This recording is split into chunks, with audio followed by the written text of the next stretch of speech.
The door to the captain's office slammed shut behind Officer Walsh. Inside, the air was thick with tension. Captain Burgess sat at his desk, staring at his computer screen like it was a bomb about to explode. "Close the door," he said quietly. Walsh obeyed, still confused. "Sir, if this is about that trespassing—" "Sit down," Burgess interrupted. "And listen." He spun the screen around. On it was Marshall Hudson's file. Name, address, employment records, all official. But one word made Walsh's heart drop. Classified. Burgess took a deep breath. "In the last 15 minutes, I got calls from the mayor's office, the county executive, and someone from the Department of Justice. All asking about one man, Marshall Hudson." Walsh blinked, unsure what to say. "Sir, he's just some guy pretending—" "Pretending?" Burgess snapped. "That guy is a federal agent." Walsh froze. "A what?" "Federal Bureau of Investigation. He's been undercover for 8 months, investigating us." The color drained from Walsh's face. The young officer, Flynn, sitting beside him, swallowed hard. "I told you something felt wrong," he whispered. Burgess rubbed his temples. "You two have no idea what kind of storm you just started." Downstairs, the entire station went silent as the doors opened. A woman in a black suit walked in, flanked by 2 agents and a pair of lawyers. Her badge gleamed in the light. "Asa C. Denise Montgomery, FBI," she announced. "Where's Agent Hudson?" The sergeant scrambled to open the holding cell. Marshall stood calmly as the door swung open. Montgomery looked at the marks on his wrists, and her expression turned to stone. "Who did this?" she asked.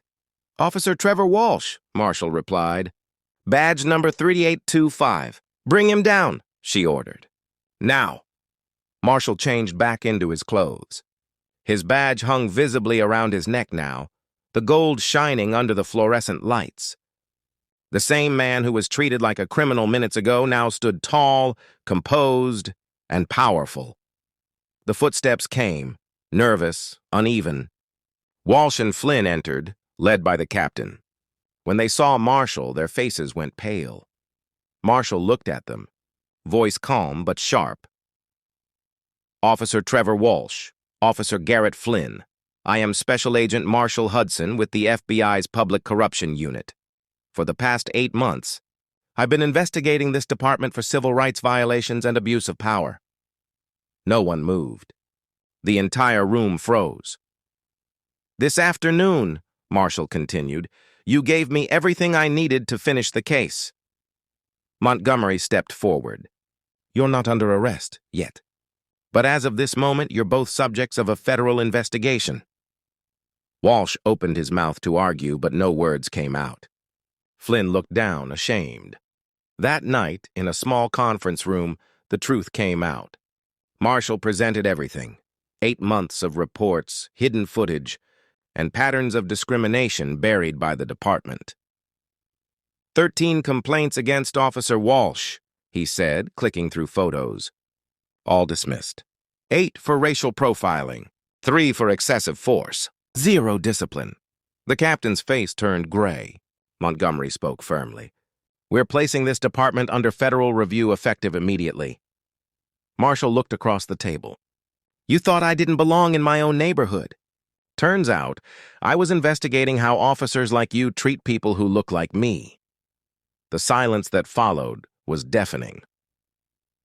3 days later, the story broke everywhere.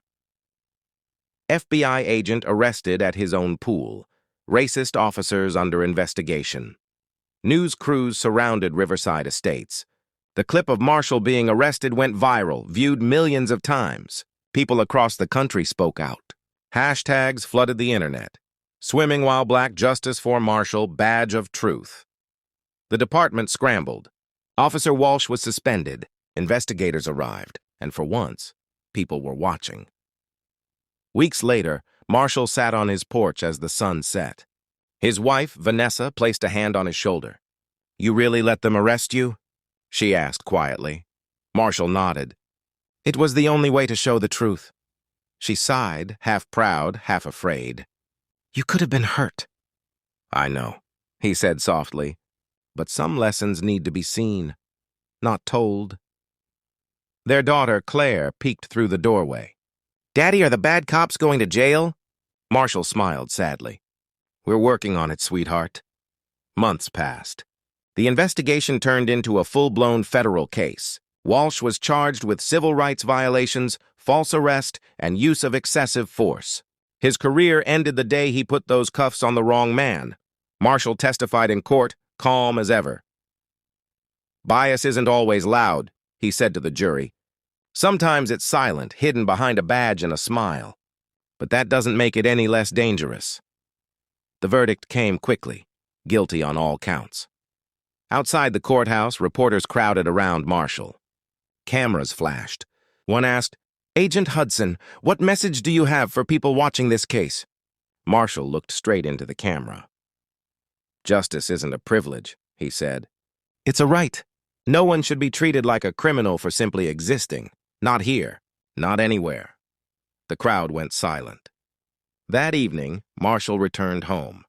The same pool shimmered under the fading light. He sat by the water, dipping his hand into it. Neighbors walked by, waving politely. For once, there were no stares, no questions, no fear. Vanessa joined him, smiling softly. You changed more than a department, Marshall. You changed minds. He watched the reflection of the sunset dance across the pool. One story at a time, he said. That's how change begins. Their daughter ran outside, laughing, splashing into the pool where it all began. Marshall smiled. Finally, peace. Because sometimes justice doesn't start in a courtroom. It starts when one person stands their ground and says the 4 words that change everything. I live here too.